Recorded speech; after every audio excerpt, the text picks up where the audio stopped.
Hello guys. So in this video we'll be looking at few iterative statements programmed in C. So here's a first program which is an example for a while loop. So here we are writing a program just to iterate and display number from 1 to 10. That is, we have one statement that is to print and it is going to iterate for n number of times. So in our case we are going to iterate over 10 times. So here you see I have created my counter variable, right, and I've initialized the value to 1. And then I have my condition inside my while loop for which it should be checking true or not. So initially I value is 1. So is 1 lesser than or equal to 10? So the condition is true. Now since the condition is true, so it enters the while loop and it executes this while loop. So it prints that. So basically it prints the I value. And then you should see carefully we are doing the updation here. That is incrementing I value. Now very important, if you don't do the updation, what happens is I value will be always 1. So this condition will always be true. So it will go in an infinite loop and I value will always be 1. So it's very important to add updation in your while loop and for loop, or else you are always going to go in an infinite loop. Even in while loop, if you are using some counter variables, you have to make sure you update the variable, or else it goes in infinite loop. So let us look at another example.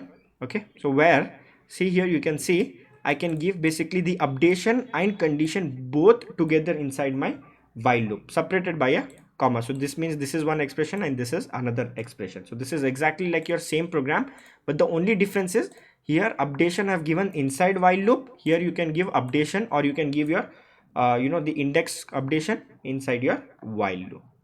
Same program can be written using do while loop. The only difference is instead of giving condition up, you write do and then you write your body and then you have while statement and then you have your condition followed by a semicolon here inside your do while. So this is the basic syntax and how you write your do while loop. But the difference is, example, if I give your I value as 100.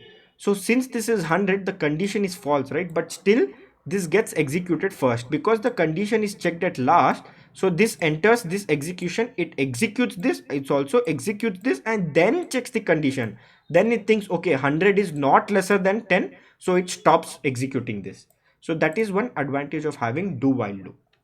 Next, in for loop, same program if we write. So here I have created my index variable, or my, you can say, counter variable.